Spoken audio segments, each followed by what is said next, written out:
அதிகார திமிருங்கிற ஒரு வார்த்தையை நம்ம கேள்விப்பட்டிருப்போம். ஆனா ரீசெண்டா டிஎம்கே ஆட்சியில் இது ரொம்ப உக்கிரமா நடந்துட்டு இருக்கு. இந்த ரெண்டு இன்சிடென்ட் அதுக்கு ஒரு மிகப்பெரிய உதாரணம். முதலாவது ஹுசூர்ல டிஎம்கே மாநில பொதுக்குழு உறுப்பினரோட மகன் ஃபுல் சரக்கு போதையோட தன்னோட ஃப்ரெண்ட்ஸ் கூட போய் சேர்ந்து ஒரு தெருவில் நின்று இருந்த வண்டியை எடுக்க சொல்லி பிரச்சனை பண்ணி தகராறு பண்ணி வண்டிக்குள்ள இருக்கிற உருட்டுக்கட்டையை எடுத்து அடிச்சு வண்டியை கொண்டு போய் அங்க நின்று இருக்கிறவங்க மேல ஏத்தி அதுல ஒருத்தர் படுகாயம் அடைஞ்சு ஹாஸ்பிட்டல் போற இடத்துல இறந்துடுறாரு. போலீஸ் அவனை அரெஸ்ட் பண்ணிட்டாங்க, நான் இல்லைன்னு சொல்லல. ஆனா இந்த 20 வயசு பையனுக்கு எவ்வளவு திமிர் இருக்கணும். எங்க அப்பா ஒரு பெரிய பொசிஷன்ல இருக்காரு, நான் என்ன வேணா பண்ணலாம் அப்படிங்கிற அந்த ஒரு அதிகார திமிர். அப்போ குடிக்கலாம், குத்தாட்டம் பண்ணலாம், எனக்கு நடுவுல எவனும் வரக்கூடாது, ஏன்னா என் பின்னாடி ஒரு பொலிட்டிக்கல் பேக்கிங் இருக்கு. ரெண்டாவது இன்சிடென்ட், நம்ம எல்லாருமே கொஞ்சம் வெக்கப்படலாம். ஏன்னா நம்ம ஊர்ல பெருசா மத கலவரங்கள் இல்ல, பட் ஜாதி எவ்வளவு கேவலமா பரவிட்டு இருக்கு அப்படிங்கிறதுக்கு ஒரு மிகப்பெரிய உதாரணம் நாங்குநேரியில நேத்து நடந்த இன்சிடென்ட். ஒண்ணும் இல்லைங்க, அப்பாவி மக்கள் டீ கடையில டீ குடிச்சிட்டு இருக்காங்க. ஒரு 9 பேர் கொண்ட கும்பல் வந்து இறங்கி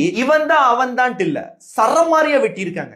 கண்ல படுற அத்தனை பேரையும் சரமாரியா வெட்டி இருக்கானுங்க. வெட்டினவெல்லாம் பாத்தீங்கன்னா ஒரு சின்ன பையன், என்ன ஒரு 20, 22, 18 வயசு இருக்கும். ஆனா ஃபுல் போதையில இருந்திருக்கானுங்க, ஃபுல் போதையில. இதுக்கான காரணம் என்னன்னா, அவங்க போய் நிறுத்தின இடம், வெட்டின மக்கள் எல்லாம் தலித் மக்கள். அப்போ ஜாதி வரியை எவ்வளவு டீப்பா இன்ஜெக்ட் பண்ணிருக்காங்க பாருங்க. அமெரிக்கால நம்ம கேள்விப்பட்டிருப்போம் ஸ்கூல் ஷூட்டிங்ஸ் நடக்குது, இந்த ஒயிட் சுப்ரமசி அப்படின்னு. இங்கேயும் அப்படித்தானே நடந்துட்டு இருக்கு. டிஎம்கே காலரை தூக்கி விட்டுட்டு பெருமை பீத்துற இந்த ஈக்குவாலிட்டி சோஷியல் ஜஸ்டிஸ்ல நான் வெக்கேஷன் போயிருச்சா? நான் எழுதி சொல்றேன், இந்த பசங்க இன்னும் 2 மாசத்துல வெளியே வந்துருவாங்க. ஏன்னா இவங்களுக்கு ஒரு மிகப்பெரிய ஜாதி பேக்கிங் இருக்கு அண்ட் கவர்மெண்ட் இவங்க பின்னாடி எந்த ஒரு பெரிய ஆக்ஷன்ஸும் எடுக்காது. காரணம் எலெக்ஷன்ஸ் வந்துட்டு இருக்கு அண்ட் ஜாதி சப்போர்ட் வேணும். எனக்கு மிகப்பெரிய கோவமே மீடியா மேலதான். ஏன்னா இந்த நியூஸ் எல்லாம் பெருசா யாருமே பேசுறது இல்ல. அதாவது ஒரு நடிகர் இன்னொரு நடிகர் கூட சண்டை போடுறாங்க, ஒரு இன்ஃப்ளூயன்சர் இன்னொரு இன்ஃப்ளூயன்சர் கூட சண்டை போடுறாங்க, ஏர்போர்ட்ல ஒரு நடிகர் இறங்கி செக்கின் போறக்குள்ள அந்த சைக்கிள் கேப்ல என்ன ட்ரெஸ் போட்டிருக்கான் அந்த இடத்துல அவனை போய் பேட்டி எடுக்கிறதுக்கெல்லாம் முனைப்பு காட்டுறீங்கல்ல. ஏன் நம்ம தமிழ்நாட்டுல இருக்கிற மீடியா